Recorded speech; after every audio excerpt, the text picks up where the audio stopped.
Because in those situations, you are already behind the ball. Like I say, you want to play the numbers game. You want to play the numbers game. Do not let them start playing games. If you're noticing that a guy's playing games, you don't pursue it. Now, if a guy starts playing games, what you do then is that you like a boss. Hello. All right, people. Welcome to the Pillow Talk Hour with Father Alex today. And today we're going to be answering one of your questions that you guys sent. And if you guys ever want to ask any of these questions, just click on the description down below and say purchase. Click where it says purchase email question, and you'll be able to get these types of questions answered, or become a Patreon supporter. And there you can ask me questions once a month, and I'll make videos about it. All right. So let's begin with the question.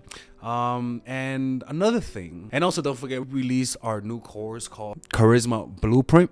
This course is specifically made for people who want to project more of a charismatic aura. So I teach you how to create charisma in the public image around people. If you're a boss, if you're a parent, even if you're a teacher, if you are a performer, I teach you how to create charisma from a distance. But I also, in that course, we also teach you how to create charisma when you're looking at a person eyeball to eyeball, how to project charisma with just your presence. You can purchase it on the description down below. And if you don't like it, there's a 30-day money back guarantee. But I can promise you, if you do what that course says and you do it, you'll be able to project charisma. I don't care how boring you are. I don't care if you're borener than white rice. Like, you'll be able to project it, okay?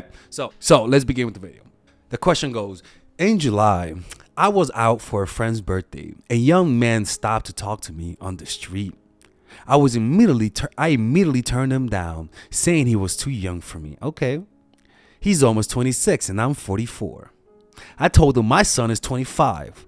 My friend convinced me to let him have my number because he is so gorgeous. He likes A$AP Rocky. Yeah, that's what 25-year-olds like, man. Even though there was an awkwardness around the age gap, we ended up going on fun and romantic dates. He was sleeping over. He was paying for dinners. Once in a while, I paid the tab. Good for you. I paid the cab. Oh, the cab. Okay. That's all. Honestly, ladies, if you're dating a guy and you're going out with a guy, you want to be able to pay for things. If you're noticing that he likes you, pay for things from time to time, simply because, guys, that's actually one of the ways to flatter a guy. Like, nothing's more flattering than when a woman pays for it, like a dinner, you know. And better yet, nothing's more flattering than when a woman pays your bills. I mean, you know, we can add that too. He's trying to get us, ladies. You see, he's not on our side. Right. Okay, so once in a while, I'll pay the cab. I did not want to be a sugar mama. Good. You don't want to set up that type of dynamic where you're paying for things in a relationship. That's not good, right? He'd go away on soccer tournaments and call me. He referred to me as his lady and girlfriend. I took this lightly, but really began to develop romantic feelings for him.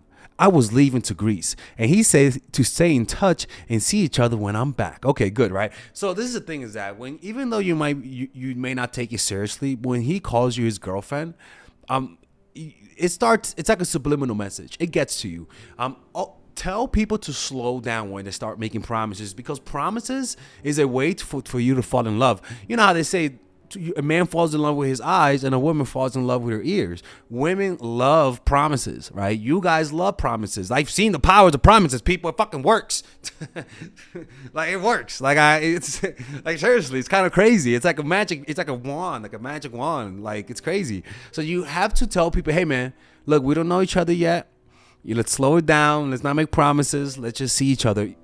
That's a way to slow things down, you know. And when you slow things down and you say, hey, Juancito, slow it down. I know we like each other, but let's just take this slow. One, it shows you're not needy. Two, you could actually allow it to go fast as long as you just verbally say slow down, because it stops a guy from his tracks and it naturally makes somebody turn inward, and it makes them a little insecure because they feel like they went too far, and it causes them to just chase harder. So it's actually a good thing to do. Keys to power. When you hold yourself back, you incur not anger, but a kind of respect. You instantly seem powerful because you make yourself ungraspable rather than succumbing to the group or to the relationship, as most people do. This aura of power only grows with time. As your reputation for independence grows, more and more people will come to desire you, wanting to be the one who gets you to commit. Desire is like a virus. If we see that someone is desired by other people, we tend to find this person desirable too. The moment you commit, the magic is gone. You become like everyone else. People will try all kinds of underhanded methods to get you to commit. They will give you gifts, shower you with favors, all to put you under obligation. Encourage the attention, stimulate their interest, but do not commit at any cost. Accept the gifts and favors if you so desire, but be careful to maintain your inner aloofness. You cannot inadvertently allow yourself to feel obligated to anyone. Over the next 2 weeks, I became anxious and sent them messages every couple of days. Guess what? His reply did not match mine. I stopped texting, and he didn't text me until 5 days after I returned from Greece. When somebody likes you, even if you're on vacation, they're going to miss you. Or they're afraid that you're going to meet someone else, so they're going to hit you up and try to get your attention. The point is that if you meet someone and you're on vacation or they're on vacation, they have to start hitting you up. If they're okay with you being in Greece where a bunch of Greek guys and they have no fear of losing you, which usually is demonstrated by the same anxiety that you felt is the anxiety that he should be feeling. Guys are competitive with Poom Poom. So if he's okay with leaving you alone, that's not a good sign. In fact, going on vacation says so much sometimes. Let's keep going. I started to accept that he wasn't into me like I was into him. Good. That means you were looking at the behavior. I started watching your channel and followed your advice. I'd catch myself doing too much for his validation.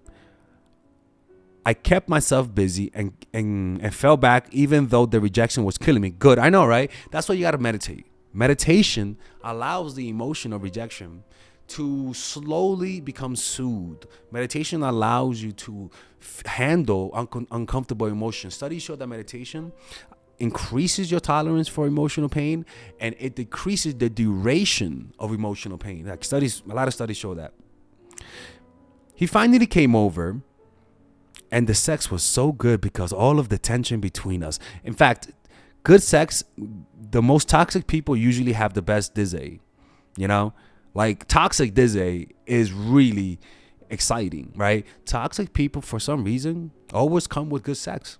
But isn't that how it is, right? Crack is addictive, but it's crack, right? Like there's a reason why it's addictive, because it's toxic. Believe it or not, some of those early dysfunctional relationships with your parents are charged with this kind of sexual energy. And so you'll find yourself attracted to the very man or woman who's going to hurt you. Whereas the man or woman who is good for you, there's no kind of sexual charge. You are actually more attracted to the person that has these damaged qualities. Why is that? Because you get to relive some of those early traumas. And so the problem that will happen, that the person who is good for you, that's actually caring, that will mesh with you, that physical charge maybe isn't as strong. And that's a problem, right? Because you want to have that element. But you need to be aware of this. You need to be aware of the fact that some of the people that you're most attracted to, you're not attracted to just because of their sexy body or whatever it is. There's also some kind of issues you haven't worked out from your early childhood that are at play in that relationship and that are going to cause you a lot of pain. Good relationships usually start slow and develop a momentum over time. That's why anytime I meet someone and there's like a deep connection, you know, you got to be a little wary about it. You know what I'm saying? So sometimes you're wrong, but sometimes it is true. Whatever comes fast, leaves fast. I started watching your channel. Okay. Sex was so good. He came over the next night too. He then why didn't you call him out on it? Did you call him out on it?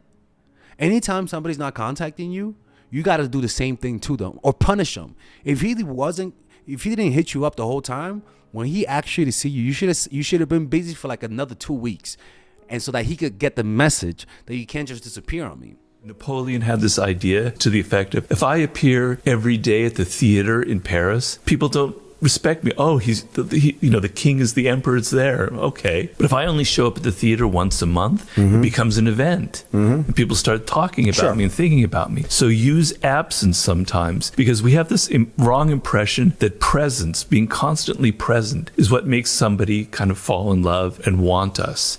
But actually, it's a step of absence that creates that. If in like a love situation, if you don't return the phone call right away or the text, and a day goes by, they start to think about you. They start to wonder about themselves. And in that process of thinking about you, they start fantasizing and wondering. And that's the powerful position that you have if you use absence. He then started booty calling me.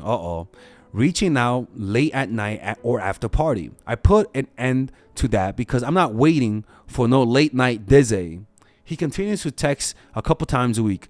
Well, you gotta understand, just from the beginning, the dynamics of a younger man, being with an older woman, it comes with the territory that it's a sexualized relationship a lot of the times. The statistics are not in your favor. It's like meeting a girl at a strip club. I'm not saying that this is the strip club kind, but I'm just saying that you can't expect any longevity from that. There's always an exception to the rule. I get it. But if I date a 50-year-old woman, for example, right? Or if I'm 26 and I date a 40-year-old woman, unfortunately, the age gap does cause a lack of actual connection. From a guy's perspective, it doesn't. From a woman's perspective, you could create a connection because women are different. But guys, there is something to it, and it's kind of like you have to have realistic expectations. When you start developing feelings for people, it's because you're buying into the thought that maybe this could be a relationship, and you allow yourself to feel that, So you gotta control your fantasies and always remember that whenever you meet a younger guy, they're gonna chase, but not for what you want, simply because it's a sexualized relationship. I may not say the same for a 44-year-old guy with a 26-year-old woman. You've seen that work, but you know what I'm saying? Like, looking statistically speaking, it just doesn't work out more often than not. And I'm a fan of playing the numbers. It's crazy because I still want to have sex with him, even though I'm annoyed by his behavior. Yeah, that's why you get annoyed dizzy. I'm open to meeting other men. I'm not always available to him, but can I break this trend of game playing between us? It's my dark side that enjoys it. Is it my dark side that enjoys it? Overall, it's giving opportunity to practice boundaries and make choices that higher my self-esteem. Should I keep him around as long as he plays the game on my terms, or completely cut it loose? This is really silly. Well, when you start to develop feelings, now you're playing a very dangerous game.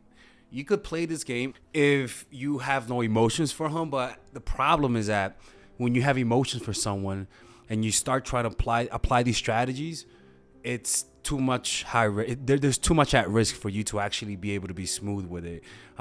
Your emotions are going to show through, and everything you do is going to backfire because your face is going to sabotage you. He's going to be able to tell that you love him and you like him a lot because of the little looks you're going to give him. You think you're looking at him normal, but you're going to be giving him like the fucking psycho looks, When you're in love, you're high. And when you're high, you don't know how you're acting. So you're pushing the motherfucker away. You're being needy. You think you're giving him a nice little look, when in reality, you're giving him the psycho girlfriend look because you're so in love with him. You're like, hey, it's so nice to see you, Tyrone.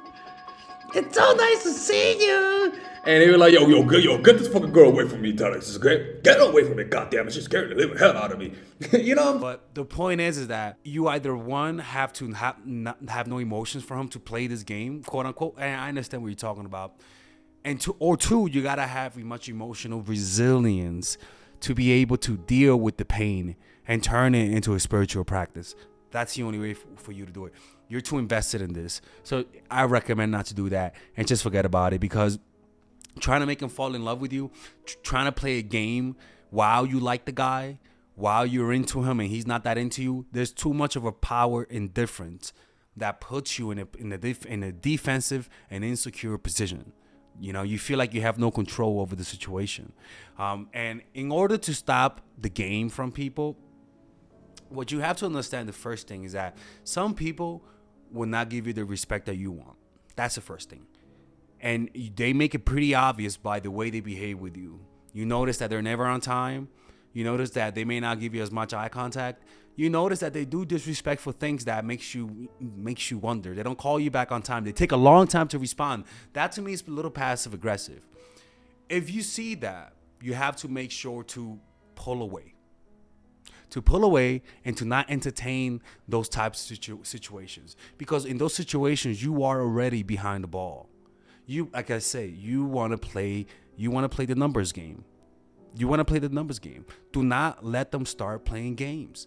If you're noticing that a guy's playing games, you don't pursue it. Now, if a guy starts playing games, what you do then is that you mirror them. You do exactly what they're doing, right?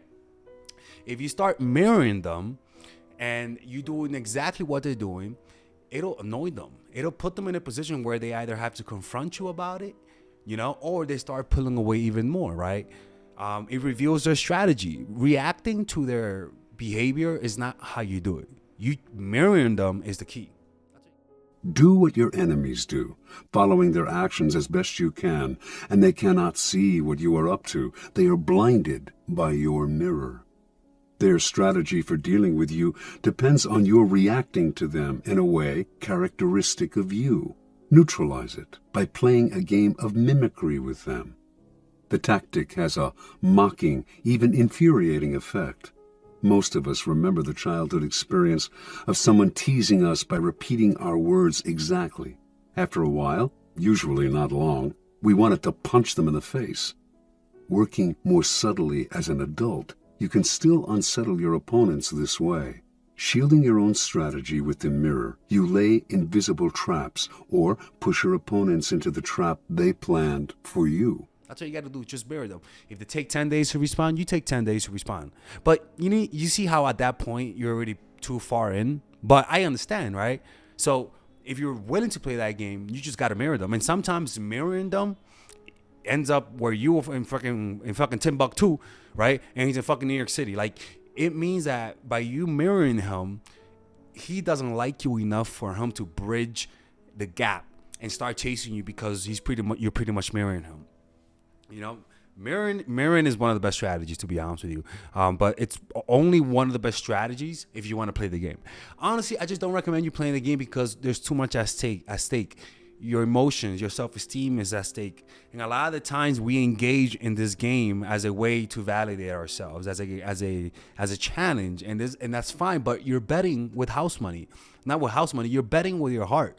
You're betting with your self-esteem. You're putting your self-esteem on the line, all to win a certain battle. And I get it. I've been there, right? But I am telling you, from another point of view, don't play this game, right? This guy doesn't like you. It's not worth it. It's not going to go anywhere. To be perfectly honest with you. And the next time you meet a guy like this, just don't develop feelings. And the ways that you don't develop feelings is you just see them once a week. Only see them once a week. And when you give him the holy pum pum and he gives you the holy deze, just make sure to keep the cuddling at a minimum and bounce. Spending time with someone that you know you're not gonna fall in love with in the future, you're only asking for trouble, and that trouble is that your emotions will get involved, and you'll notice that you don't have as much control over the situation as you thought you did. Because he's a younger guy. Younger guys are into pum pum, right? And you have a higher likelihood of falling in love with him than vice versa. So it's just too much going on, and it's just better to walk away from the situation. I gave you my advice. I said how to play the game, and I said what to do if you choose not to play the game, which I don't recommend. But if you choose to play, I told you what to do. Mirror him. So if he takes 8 days to respond, take 8 days to respond, and that's a problem. Your anxiety is gonna kick in. You see what I'm saying? You're just torturing yourself. Unless you turn it into a spiritual practice, which you could by reading The Power of Now by Eckhart Tolle, checking out my course Emotional Mastery, which you could purchase on the description down below. It'll teach you how to control your emotions, and it's actually worth it because it's the most important thing in life. Or go into a 10-day meditation retreat called dharma.org. Just go to Google and put Vipassana 10-day silent meditation retreat. Or just go to a random meditation retreat from a Buddhist organization. By going to meditation retreats, you end up meditating more, and it allows you to build up that emotional resilience. Or you could go to random Buddhist meetups in your city and just go to the 1 hour meditations. You'll be able to do 1 hour if you go in a group. What you're doing is that you're building up resilience. You're building up the ability to be uncomfortable, because when you meditate, you're uncomfortable. So you're building up the muscle to be able to handle uncomfortable emotions. And so that translates to feeling those anxieties. You learn how to handle it through building up those emotional muscles. You build up your emotional immune system. Overall, it's giving opportunities to practice boundaries. No, don't practice boundaries on somebody who you're having those types of toxic relationships. You see, by you not leaving somebody, I'll give you the psycho eyes, by you not leaving somebody who's being toxic, you're not practicing boundaries. You're just playing video game boundaries. You're playing like you're just doing just the tip boundaries, right? No, like that's already a broken boundary. If he's playing games and you're letting him be in your life, you got to walk away. Jesus Christ. Sorry. Should I keep him around? No. As he plays, you got to have a drama-free life, my love. Drama-free life. If somebody's not giving you what you want, if they're stressing you out, kick him out your house. Sorry. Let him go. All right? Completely cut loose, because this is really silly. Exactly. That's what you got to do, my love. All right? All right. Anyways, I hope this was a good answer for you. If you guys if you have any follow-ups, if I didn't answer your question correctly, let me know. If you guys ever want to work with me one-on-one, go to mindfulattraction.org. You can book a phone call with me. I forgot to respond to a client, actually, telling them about the packages that I have for coaching. And don't forget, check out our course, Charisma Blueprint. It's a course that I made, like I said, to build and project charisma, right? If you're a boring person, this is literally the course for you, okay? Anyways, I'll see you guys later, and take care.